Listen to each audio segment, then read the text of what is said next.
पिछले एपिसोड में हमने देखा था कि हु युहाओ की हालत बहुत खराब थी और उसे मॉर्टल डॉक्टर डॉलियो इलाज कर रही थी। अब आगे देखेंगे। भले ही ये शुद्ध ऊर्जा उसकी तुलना में बहुत मजबूत नहीं थी, लेकिन ये एक पौधे की तरह थी। जब ये शुद्ध जीवन ऊर्जा उसके शरीर में प्रवेश की, तो उसने तुरंत उसे नियंत्रित किया और अपनी सोल पावर के कोर में डाल कर सील कर दिया। साथ ही उसने अपनी सोल पावर को बुलाया ताकि वह इस शुद्ध जीवन ऊर्जा के गुणों से परिचित हो सके। इमॉर्टल डॉक्टर डोलू के चेहरे पर आश्चर्य का भाव उभरा। उसके स्तर के किसी व्यक्ति के लिए और आगे बढ़ना बहुत कठिन था, खासकर इसलिए क्योंकि वह एक हीलिंग टाइप ट्रांसेंडेंट डोलू थी। उसके लिए यह औरों से भी ज्यादा कठिन था।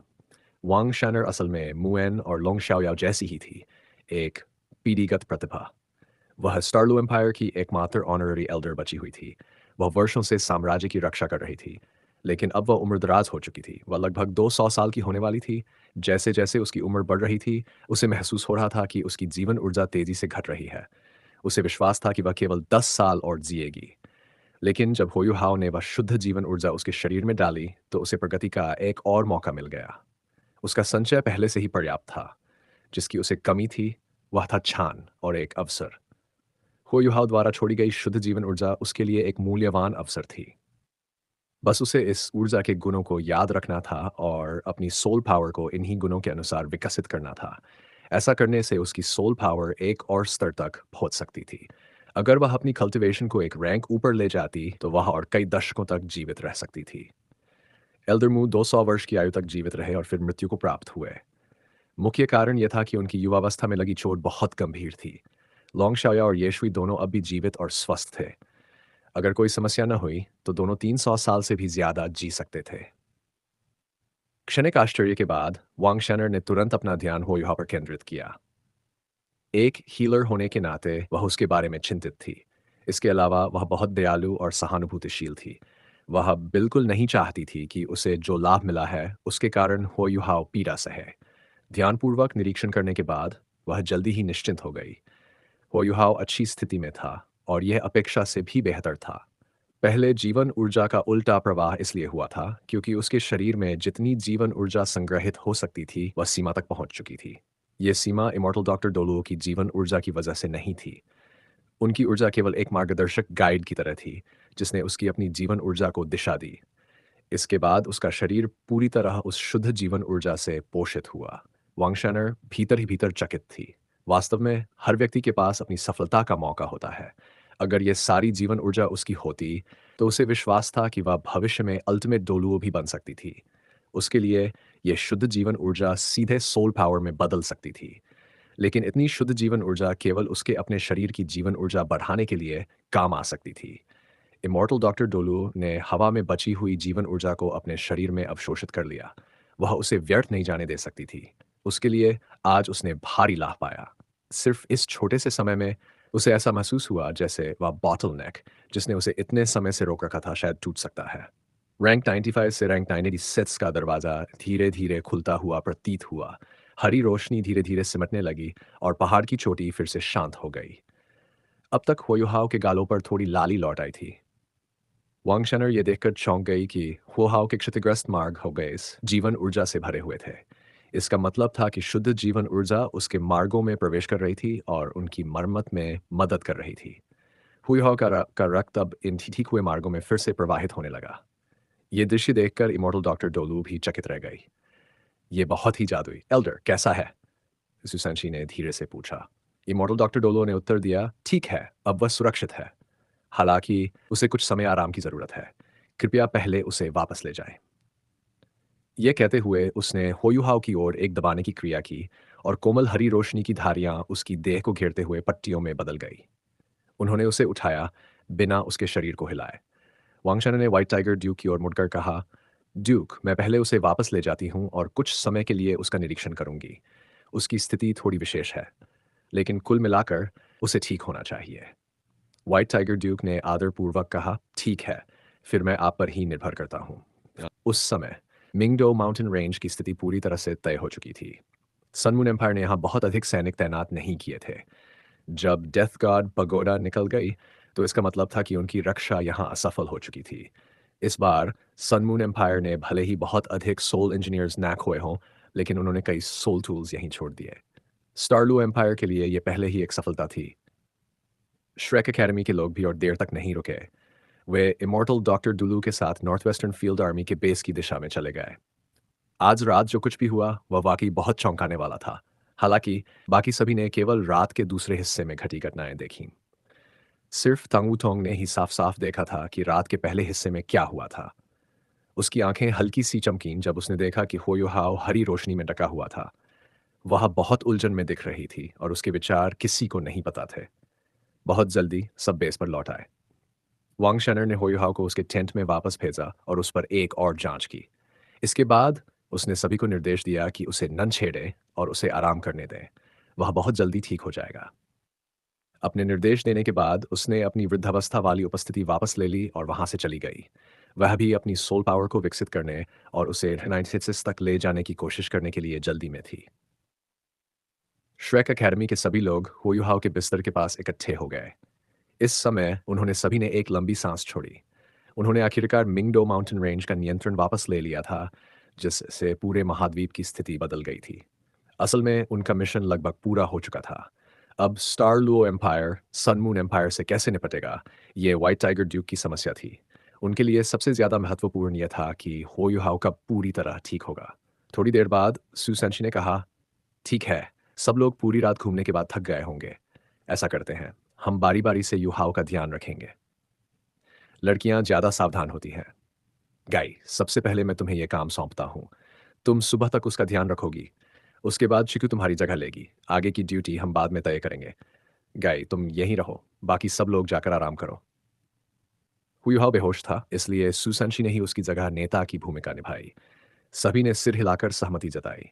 येगाई ने सुसंशी की ओर देखा और उसके प्रति आभारी भी हुई। टांगुतोंग की आंखों में एक अजीब सा भाव आया। उसने पहले येगाई को देखा, फिर हुयुहाओ की ओर नजर डाली। इसके बाद वह पलटकर टेंट से बाहर निकल गई। उसकी पीठ को देखते हुए सुसंशी के चेहरे पर एक शरारती मुस्कान उभरी। कभी कभी चीजों को जल्दी करने से फायदा नहीं होता। कोई और तरीका अपनाना शायद ज्यादा कारगर हो सकता है।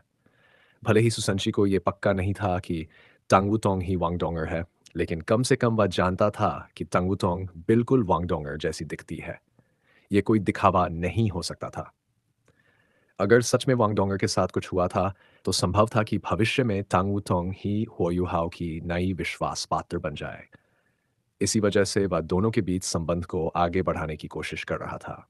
सभी लोग टेंट से निकल गए और सिर्फ ये गाय वहीं रह गई। हो युहाओ को देखते हुए उसने धीरे से खुद से कहा, युहाओ जल्दी ठीक हो जाओ। मुझे पता है कि तुमने मुझे कभी पसंद नहीं किया और शायद कभी नहीं करोगे, लेकिन मुझे ये मौका पाकर बहुत खुशी हो रही है कि मैं तुम्हारे साथ अकेली हूँ और तुम्हारी देखभाल कर सकती हूँ। क्या तुम्हें नहीं लगता कि मैं बहुत मूर्ख हूँ? ये कहते हुए वह हंसी और फिर खड़ी हो गई। वह एक कटोरा लेकर होयुहाओ के पास गई और एक साफ तौलिया से उसके चेहरे से खून के धब्बे साफ करने लगी। उसने उसके कपड़े बदलने की हिम्मत नहीं की, क्योंकि उसे डर था कि इससे उसकी रिकवरी प्रभावित हो सकती है, लेकिन धीरे धीरे उसे पहुंचना ठीक था। उसकी कोमल हरकतों से होयुहाओ के चेहरे से खून के निशान जल्दी ही मिट गए। वह थोड़ा पीला लग रहा था, मानो उसने बहुत ज्यादा खून खो दिया हो, लेकिन उसकी जीवन आभा अब भी बहुत प्रबल थी। ये गाय ने अपना हाथ उठाया और उसका चेहरा छूना चाहा, लेकिन उसकी हथेली उसके चेहरे के ऊपर ही ठहर गई। उसने कभी उसे छुआ नहीं। नेमेसिस, तुम सचमुच मेरे नेमेसिस हो। उसने आ भरते हुए अपना हाथ पीछे खींच लिया। इसके बाद वह चुपचाप उसके पास बैठ गई और उसे देखने लगी। टेंट के बाहर एक खूबसूरत आंखों की जोड़ी खिड़की से हट गई। टांगुतोंग वहां खड़ी थी और धीरे से चैन की सांस ली। जब वह थोड़ी देर पहले टेंट से बाहर निकली थी, तो उसने खुद से कहा था कि होयो हाओ और ये गाय के बीच कुछ नहीं हो सकता, क्योंकि वह ऐसी हालत में था। लेकिन टेंट से बाहर निकलने के बाद भी उसका मन शांत नहीं हो पा रहा था। इसीलिए वह चुपचाप वापस आ गई और बाहर से ही देखने लगी। उसने देखा कि ये गाय होयुहाओ का चेहरा पोंछ रही थी। उसके दिल में एक अजीब सा एहसास उमड़ पड़ा। वह अंदर भाग जाना चाहती थी, लेकिन जल्द ही वह होश में आ गई। मैं ऐसी क्यों हूं? उसका मुझसे कोई लेना देना नहीं है। मैं उसकी इतनी चिंता क्यों कर रही हूं? कोई और उसकी इतनी देखभाल कर रहा है, तो मैं उसके लिए खुश क्यों नहीं हूं? ये विचार बार बार उसके मन में घूमते रहे। जब उसने देखा कि ये गई ने अपना हाथ उठाया और हो युहाओ का चेहरा छूने वाली थी, तो उसने सब कुछ भुला दिया और टेंट में घुस जाना चाहा। लेकिन जैसे ही येगुई ने अपना हाथ नीचे कर लिया, टांग वूटोंग ने चैन की सांस ली। टांग वूटोंग ने मुट्ठी भींची और मुड़कर रात के आसमान को देखा। उसने आसमान की ओर जीभ निकाली और खुद से बोली, "टांगुटोंग, तुम्हें क्या हो गया है? तुम उसे क्यों याद कर रही हो? क्या तुम जेलस हो? क्यों? सिर्फ़ इसलिए कि उसने मुझे बचाया? नहीं, ऐसा नहीं हो सकता। वो तो बस एक ऑर्डिनरी इंसान है और फिर उसकी पहले से ही एक लवर है। तो क्या हुआ अगर वो आउटस्टैंडिंग है? वो इतना हैंडसम भी नहीं है। सो जा और आराम से सो।" खुद से बातें करते हुए वो अपने टेंट की ओर चल दी, लेकिन उसके कदम बहुत धीमे थे। इमॉर्टल डॉक्टर डोलू बड़ी खुश होकर हुओ युहाओ के टेंट में आई और उसकी हालत फिर से जांची। जैसा कि उन्होंने कल ही अंदाज़ा लगाया था, हुओ युहाओ की प्योर लाइफ एनर्जी को अब्सॉर्ब करने के बाद उन्होंने वो बॉटलनेक तोड़ दिया, जिसे वो सालों से फेस कर रही थी। उनकी शक्ति रैंक 90 पाए से बढ़कर रैंक 96 हो गई। ये आसान नहीं था, करीब 30 साल लग गए थे, लेकिन आखिरकार वो इस लेवल तक पहुंच गई। इसमें हुओ युहाओ का बहुत बड़ा हाथ था। इसी कारण वो सुबह-सुबह यहाँ आईं। भले ही अब उन्हें कोई स्पेशल ट्रीटमेंट नहीं करना था, फिर भी वो चाहती थी कि उसकी रिकवरी में कोई प्रॉब्लम ना आए। ये उनका ग्रैटिट्यूड व्यक्त करने का तरीका था। हो युहाओ की स्थिति स्टेबल थी। उसके टूटे हुए पैसेजवेज धीरे-धीरे हील हो रहे थे और ओवरऑल उसकी रिकवरी बहुत तेज़ थी। सिर्फ़ उसके शरीर में इमेंस लाइफ एनर्जी ही कारण नहीं थी, बल्कि जब उसके पैसेजवेज डैमेज हुए तो वो तुरंत फ्रीज़ हो गए और अपनी जगह से हिले नहीं। यही स्टेबिलिटी उसकी हीलिंग के लिए बहुत क्रिटिकल थी। ये गाय ने पूरी रात नींद नहीं ली थी। जब उन्होंने इमॉर्टल डॉक्टर डुलू को चुपचाप सिर हिलाते देखा तो वो खुद को रोक न सकीं और बोली, "एल्डर इमॉर्टल डॉक्टर, युहाओ कैसा है? क्या वो ठीक हो जाएगा?" वांग शनर ने उसकी ओर देखा और मुस्कुराते हुए बोली, "लड़की, जितनी ज़्यादा कंसर्न करोगी, उतना ही डिसऑर्डरली हो जाओगी। इमोशंस के मामले में तुम्हें और मेहनत करनी होगी। तुम्हारे अंदर कुछ पेंट अप गैस है। मुझे लगता है इसका संबंध उसी से है। मैं महसूस कर सकती हूँ कि तुम्हारी मार्शल सोल का ओरिजिन मेरे जैसा ही है। अच्छा, आओ मैं तुम्हारी मदद करती हूँ।" उन्होंने बायाँ हाथ उठाकर धीरे से ये गाय के चेस्ट पर रखा। अचानक उसे एक ठंडी ताजगी भरी सोल बर्थ शरीर में प्रवेश करती महसूस हुई। उसका पूरा शरीर हल्का और बेहद कंफर्टेबल लगने लगा। अगर होयो हाउस सोना रहा होता तो वो खुशी में चिल्ला देती। मेडिसिन बीमारियां क्योर कर सकती है, लेकिन मैटर्स ऑफ द हार्ट दवा से रिजॉल्व नहीं होते। लड़की, मैं देख सकती हूँ कि तुम उसे सचमुच लाइक करती हो। क्यों? तुम इतनी प्रिटी हो, क्या वो सेटिस्फाइड नहीं है? वांगजनर ने उसका सिर सहलाया। ये गई को मन का नॉट हल्का लगने लगा। उसकी लाल हो गई और उसने सिर हिलाते हुए कहा, "उसकी पहले से ही कोई है जिसे वो लाइक करता है। मैं उसे ब्लेम नहीं करती। शायद मैं सिर्फ उसके लव के लिए इतनी परसिस्टेंस को एडमायर करती हूँ।" वांगजन ने साय लेते हुए कहा, "यंग लोग, लव असल में है क्या समझना मुश्किल है। मैं भी जब यंग थी तो ऐसी ही थी। लेकिन किसी से लव करने का मतलब उसे पोजेस करना नहीं होता। दुनिया में और भी चीज़ें हैं जिन्हें एडमायर किया जा सकता है। उसे लाइक करना गलत नहीं है, लेकिन स्टबर्न मत बनो, वरना पूरी ज़िंदगी डिप्रेस्ड रहोगी। लेट गो करना सीखो, समझी?" जी, धन्यवाद एल्डर। ये गाय ने धीरे से सिर हिलाया, लेकिन उसकी नज़रें फिर से युहाओं पर चली गईं। वांग शेनर हल्की मुस्कान के साथ बोली, "वो ठीक हो जाएगा। लेकिन उसके पैसेजवेज बहुत बैडली डैमेज्ड हैं। अगर मैं शुरू से हील करना शुरू करती तो कम से कम आधा साल लगता और तब भी साइड इफ़ेक्ट्स का गारंटी नहीं था। उसकी पूरी कल्टीवेशन भी डिसेबल हो सकती थी, लेकिन उसकी लाइफ एनर्जी बहुत स्ट्रॉन्ग है। उसने ज़रूर कुछ स्पेशल एक्सपीरियंस किया है। मेरी राय में वो ज़्यादा से ज़्यादा 10 दिन में ठीक हो जाएगा। ये सचमुच एक मिरेकल है। Recover in 10 days? That's fantastic, मैंने खुशी से कहा। इसी समय टेंट का पर्दा उठा और नंच को अंदर आए। "क्या हुआ? युहाओ ठीक है?" उसने जल्दी से ये गाय के पास आकर पूछा। जब उसने देखा कि हुआ वहीं पहले जैसा पड़ा है, तो उसने डिसअपॉइंटेड चेहरा बनाया। इमॉर्टल डॉक्टर डुलू हंसते हुए बोली, "अरे! एक और आ गई। दुनिया में इतने लड़के हैं, फिर तुम सबको यही क्यों पसंद है? इसका कोई फ्यूचर नहीं है, बस और दर्द मिलेगा। लेकिन तुम इतनी बुरी भी नहीं हो। कम से कम तुम्हें क्रश के कारण मेंटल नॉट नहीं है।" ननचुचू लाल पड़ गई और बोली, "एल्डर, मज़ाक मत करिए, मुझे तो ये पसंद भी नहीं। सिस्टर गाई ही इसे पसंद करती है।" वांगशनर ने हंसकर कहा, "मैं बूढ़ी हूँ, लेकिन अंधी नहीं। अगर मैं ये भी न समझ सकूं कि तुम्हें वो पसंद है, तो मैंने ये 2 4 साल व्यर्थ जिए हैं। अच्छा अच्छा, अब मैं यंग लोगों के मसले में दखल नहीं दूंगी। अपनी प्रॉब्लम्स खुद सुलझाओ। ध्यान रहे उसे टच मत करना। उसके पैसेजवेज हिल गए तो प्रॉब्लम होगी।" जी, दोनों ने जल्दी से जवाब दिया। इमॉर्टल डॉक्टर डोलू बाहर चली गई। दोनों ने एक दूसरे को देखा और मुस्कुराई। फिर दोनों ने अपनी नजरें हुईहाव की ओर कर ली। चिक्यू ने होंठ सिकोड़ते हुए कहा, "इस लड़के में ऐसा क्या खास है? कौन इसे लाइक करता है? हम्फ, ये हमेशा इतना मिस्टीरियस बना रहता है। अभी 20 साल का भी नहीं हुआ और बड़ों जैसा एक्ट करता है। ये गाय हंसी और बोली, क्यों मुझे याद है कि किसी ने कहा था कि उसे मैच्योर और केपेबल लड़के पसंद हैं। नन चूचू फिर से लाल हो गई और बोली, क्या सच में? किसने कहा? कौन है वो जिसकी टेस्ट इतनी लो है? ये गाय हंसी और बोली, ठीक है, वो तुम नहीं थी। फिर उसका चेहरा गंभीर हो गया। उसने धीरे से कहा, एल्डर इमॉर्टल डॉक्टर ने कहा कि हमें लेट गो करना चाहिए, वो हमारा नहीं हो सकता। मैं सच में महसूस कर सकती हूँ कि वो अंदर से पेन में है। क्या? पेन में? इतने लोग उसे लाइक करते हैं। वो future hall master of the sea gods pavilion है। टैंगसेक में भी उसकी बड़ी पोजीशन है। स्पिरिट पगोडा का इन नेम मास्टर भी है। उसके पास इतना कुछ है, फिर पेन क्यों? ये गाय ने कहा, अब मान गई ना कि तुम्हें भी वो पसंद है। हाँ, वो सच में पेन में है। तुमने सिर्फ उसकी अचीवमेंट्स गिनाई, लेकिन क्या तुमने सोचा है कि इन अचीवमेंट्स का कितना प्रेशर उस पर है? पहले सब ठीक था, लेकिन जब से डोंगर कोमा में गई, उसकी इमोशंस बुरी तरह प्रभावित हुई। इस मिशन के बाद तो मुझे लगा कि वो पहले जैसा कंपोज्ड नहीं रहा। पहले वो इतना बड़ा रिस्क कभी नहीं लेता। कल रात मुझे समझ आया कि शायद अब वो जीना नहीं चाहता। इसी वजह से उसने इतनी बड़ी गैम्बल ली। ये दर्द सिर्फ वही जानता है। ननचुचू ने भौहें सिकोड़कर कहा, क्या वो तांग वूतोंग वही वांगडोंगर नहीं है जिसने अपनी मेमोरीज खो दी हैं? सब लोग तो यही कहते हैं। ये गाय ने आंखें घुमाई। अरे भगवान, तुम इतनी अनजान क्यों हो? क्या तुमने नोटिस नहीं किया कि हो युहाओ हमेशा तांग वूतोंग से बहुत फॉर्मल रहता है? वो उससे स्ट्रेंजर्स जैसा व्यवहार करता है। उससे भी ज्यादा करीब तो हम हैं। इसका मतलब क्या है? उसकी नेचर को जानती हो ना? अगर तांग वूतोंग सच में वांगडोंगर होती तो क्या वो ऐसा बिहेव करता? उसने ज़रूर कोई तरीका अपनाया होगा ये वेरीफाई करने का कि टैंगू थोंग वास्तव में वांगडोंगर नहीं है, तभी से उसकी इमोशंस एबनॉर्मल हो गई हैं। नानचिक्यू ने जीभ निकाली। सही कहती हो। अगर वो वांगडोंगर नहीं है, तो फिर वो कहाँ है? सच कहूँ तो मुझे लगता है कि हमारे पास कोई चांस नहीं है। चाहे वांगडोंगर मर भी चुकी हो, ये लड़का बहुत स्टबर्न है, वो सिर्फ वांगडोंगर से ही प्यार करता है।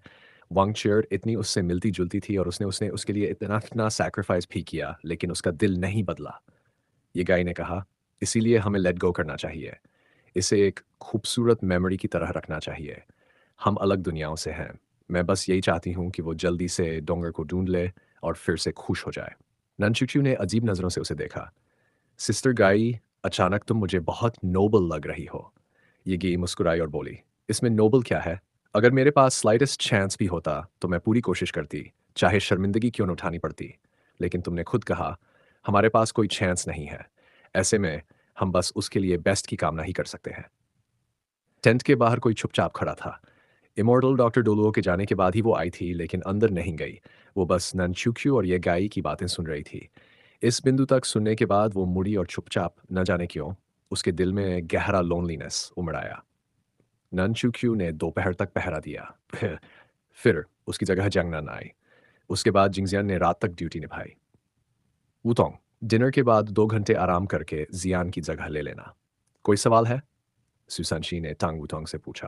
वुतोंग थोड़ी देर के लिए स्तब्ध रह गई, फिर सिर हिलाकर बोली, आई एम फाइन। सुसानशी स्वाभाविक रूप से बोला, अच्छा है। मैंने एल्डर इमॉर्टल डॉक्टर डुलुओ से पूछा था और उन्होंने कहा कि युहाओ के पैसेजवेज लगभग जुड़ चुके हैं, लेकिन उन्हें पूरी तरह हील होने में समय लगेगा। उसकी शर्ट खून के दागों से भरी है, जो उसके शरीर के लिए अच्छा नहीं है। क्या तुम रात में उसकी शर्ट बदलने में मदद कर सकती हो? ध्यान से करना। तंगुतोंग ने अनजाने में ही हामी भर दी। ऑलराइट। जब तक उसे एहसास हुआ कि एक लड़की का किसी लड़के को कपड़े बदलवाना थोड़ा अजीब है, तब तक सुसंशी जा चुका था। उसने उसे रोकना चाहा, लेकिन आखिरकार कुछ नहीं कहा। सुसंशी दूर जाते हुए हल्की मुस्कान लिए बुदबुदाया, यू हाउ, मैंने तेरे लिए इतना कर दिया है, अब तू जल्दी ठीक हो जा। रात का खाना खाने के बाद तांगुतोंग अपने टेंट में लौटी। उसे 2 घंटे आराम करना था, लेकिन वह शांत नहीं हो पा रही थी। वह बिस्तर पर बैठी बैठी लगातार यही सोच रही थी कि 2 घंटे कब पूरे होंगे। समय धीरे धीरे बीत रहा था। वह बेचैनी में टेंट के अंदर टहलने लगी। आखिरकार 2 घंटे पूरे हो गए। वह जल्दी से टेंट से बाहर निकली और सामने वाले टेंट की ओर बढ़ी। वुटोंग, यूर हियर। जिंगजिया ने उसे देखकर खड़े होते हुए कहा। तांग वुटोंग ने धीरे से पूछा, हाँ सिस्टर जियान, तुम थक गई होगी। वह कैसा है? सब ठीक है। अब मैं जा रही हूं, उसे तुम्हारे हवाले करती हूं। तांग वुटोंग ने सिर हिलाया। ठीक है, चिंता मत करो। जिंगजियान के जाने के बाद तांग वुताओ के पास आकर बैठ गई। उसका दिल तेजी से धड़क रहा था। क्या मैं सच में पूरी रात उसके साथ रहूंगी? सबको भी पता है, कुछ नहीं होगा। गाई भी तो पिछली रात यहाँ थी, मैं भी कर सकती हूँ। वह धीरे-धीरे युहाओं के पास पहुँची और उसकी नींद भरी पीली-सी सूरत को देखा। पिछली रात से उसकी सांसें अधिक स्थिर थीं। जब उसने युहाओं की ब्लड स्टेन्ड शर्ट देखी, युहाओं अब भी उसी शर्ट में थे जो सुसैनशी ने लास्ट मिनट दिया था। जब तंग वुतोंग ने देखा कि शर्ट ब्लड स्टेन्ड है, उसे अचानक युहाओं की वह नंगी तस्वीर याद आ गई, जब युहाओं ने light of the death God का वार झेलते हुए उसके सामने खड़े होकर उसकी रक्षा की थी। उसके गाल लाल पड़ गए। पहले उसे साफ कर दूं। उसने एक बेसिन में साफ पानी लिया, फिर अपने बेसिन में गर्म पानी भरकर दोनों को मिलाकर सही तापमान बनाया। उसने युहाओं का टॉवल नहीं उठाया, क्योंकि उसे पता था कि पिछली रात ये गाय ने वही इस्तेमाल किया था। उसने अपना खुद का टॉवल निकाला। वह युहाओं के पास बैठकर उसकी शर्ट के बटन खोलने लगी। जब उसका हाथ युहाओं के सीने से टकराया, तो तुम हल्का सा काँप गई। उसका चेहरा और भी लाला हो गया। फिर उसने धीरे से उसकी शर्ट उतारी। नर्वसनेस इतनी थी कि उसके माथे पर पसीना आ गया। हल्की ब्लड मिस्ट उठ रही थी, कई दाग सूखकर शरीर से चिपक गए थे। ने वार्म टॉवल से धीरे-धीरे साफ करना शुरू किया। उसने अपनी सोल पावर से यूर को लेविटेट किया और अपनी martial soul radiant gods butterfly का इस्तेमाल करते हुए उसके शरीर को सहारा दिया। फिर उसने पीठ और बाजुओं के सारे खून के दाग धीरे-धीरे पोंछ दिए। उसके शरीर से हल्की खुशबू आने लगी। वह पूरी तरह ध्यान में डूब बेड पर लिटाने के बाद उसने उसका चेहरा, गर्दन, छाती, बाजू, पेट और कमर तक साफ कर दिया। जब उसका काम पूरा हुआ, उसने राहत की सांस ली और हल्की हंसी के साथ बुदबुदाई। तो मैं भी दूसरों की सेवा कर सकती हूँ। अगर डैड को पता चला तो उनकी कैसी रिएक्शन होगी? लेकिन उसकी नज़र तुरंत की ब्लड स्टेन पैंट्स पर पड़ी। ऊपरी हिस्सा तो साफ हो गया। अब नीचे क्या करूं? वह उलझन में पड़ गई। हालांकि उसने पिछली रात उसका नंगा शरीर देखा था, पर अब स्थिति अलग थी। उस समय सब खतरे में थे और इतनी चिंता नहीं कर सकते थे। लेकिन अब वे तंबू में अकेले थे। यूहाओ को होश नहीं था, पर तंबू में धीरे-धीरे एक इंटीमेट एटमॉस्फेयर बन रही थी। वह यूहाओ को देखकर सोच में पड़ गई। टैंग वुटोंग को जैसे एपिफनी हो गया हो। उसने कंबल ऊपर से फैलाकर उसके ऊपर रख दिया। फिर वह तंबू के बाहर गई और चेक किया कि कोई नहीं है। कुछ गहरी सांसें लेने के बाद उसने निर्णय लिया। उसने दाहिने हाथ से उसके बेल्ट को धीरे-धीरे खींचा और कंबल को थोड़ा नीचे किया ताकि उसका crotch ढका रहे। फिर उसने सोल पावर का उपयोग करके उसका शरीर ऊपर उठाया। गर्म पानी से उसके पैंट्स पर लगे खून को गीला किया और धीरे-धीरे पैंट्स उतारे। कंबल के कारण उसका सबसे प्राइवेट हिस्सा सुरक्षित रहा। अब उसने एक्सपोज्ड लेग्स को साफ किया। खून के दाग हटते देख टैंग वुटोंग ने बड़ी राहत की सांस ली। उसका माथा फिर से पसीने से तर हो गया। उसने यूहाओ की तरफ मुंह बनाकर अपनी जीभ बाहर निकाली। ये लड़का सच में मुझे थका रहा है। अब आगे क्या करूं? कैसे उस हिस्से को साफ करूं? वह अभी अनमैरिड थी। एक लड़के के प्राइवेट हिस्से को साफ करना उसके लिए असंभव था, भले ही वह थोड़ा फॉन्ड हो। थोड़ी देर सोचने के बाद वह तुरंत बाहर दौड़ी और सुसेंशी को बुलाने गई। सुसेंशी आया और यूहाओ की एक्सपोज्ड लेग्स देखकर लगभग हंस पड़ा, लेकिन उसने सही रूप से कंपोज्ड रहने का नाटक किया। सीनियर सू, मैं उस हिस्से में मदद नहीं कर सकती। मैंने उसके पैंट्स उतारे हैं। कृपया मदद करें। बोलते हुए टैंग वुटोंग ने अपने हाथ में तौलिया शूसंशी को दिया और पलटी मारकर भाग गई। शूसंशी ने उसका मजाक नहीं बनाया। वह पहले ही एम्बेरस थी। उसे पता था कि कब मजाक करना है और कब नहीं। सुसंशी ने यूहाओ के वाइटल एरिया को साफ किया और क्लीन पैंट्स पहनाने में मदद की। टैंग वुटोंग के एम्बेरस्ड फेस और माथे पर पसीने को देखकर सुसंशी ने चिंता भरे स्वर में पूछा, मैंने कर दिया। वुटोंग, तुम ठीक हो? अगर नहीं हो तो मैं थोड़ी देर उसकी देखभाल कर दूं। टैंग वुटोंग ने धीरे से सिर हिलाया। मैं ठीक हूँ, सीनियर सू, मुझे ही करने दें। ठीक है, जरूरत हो तो बताना। बोलते ही शू सेंशी वहां से चला गया। टैंग वुटोंग यूहाओ के बिस्तर के पास बैठी रही और उसे सोते हुए देखती रही। उसने लंबी सांस ली। जो उसने पहले किया वह पूरे दिन कल्टिवेशन करने से भी ज्यादा मेंटली टायरिंग था। शारीरिक थकान नहीं थी, लेकिन मानसिक रूप से थक गई थी। उसे संतुष्टि महसूस हुई कि उसने यूहाओ को क्लीन किया। यह लड़का सच में अच्छा है, मुझे इतना थका दिया। हिम्फ। जब वह जागेगा मैं उससे निपटूंगी। जैसे ही वह उसके बिस्तर के पास बैठी रही और सोते हुए देखती रही, उसने धीरे-धीरे अपनी मन की चिंता छोड़ दी और नींद आने लगी। यह सामान्य नहीं होता, लेकिन वह पहले टेंस थी। अब उसने अनविटिंगली लेथार्जी महसूस किया। टैंग वुटों को पता ही नहीं चला कि वह कब बिस्तर पर गिर पड़ी। बिस्तर पर गिरते ही वह स्क्वर्म करने लगी, लेकिन यूहाओ को छुआ नहीं। वह एक बिल्ली की तरह गहरी नींद में चली गई। आसमान धीरे-धीरे अंधेरा हो गया। अचानक हुईहाओ ने धीरे से हिलना शुरू किया। उसका दायाँ हाथ काँप रहा था और टैंगवुटोंग के हाथ को छू गया। उसने अनजाने में उसका अंगुली पकड़ी। सांसें तेज हो गई थी और होंठ हल्के से हिल रहे थे। हुईहाओ जब से उस दिन गहरी नींद में गया था, उसने लगातार सपने और नाइटमेयर्स देखे। उसके दिमाग में सब कुछ रिप्ले हो रहा था। उसका दुखद बचपन, श्रेक अकेडमी में कठिन कल्टीवेशन, वांग डोंगर के साथ खुशहाल पल, उनके 4 फ्यूजन स्किल्स, वांग डोंगर और वांग शोर का डिपार्चर और हर तरह का दर्द। तो चलिए आज की कहानी यहीं ख़त्म करते हैं। बाकी का हिस्सा हम अगले भाग में देखेंगे। धन्यवाद।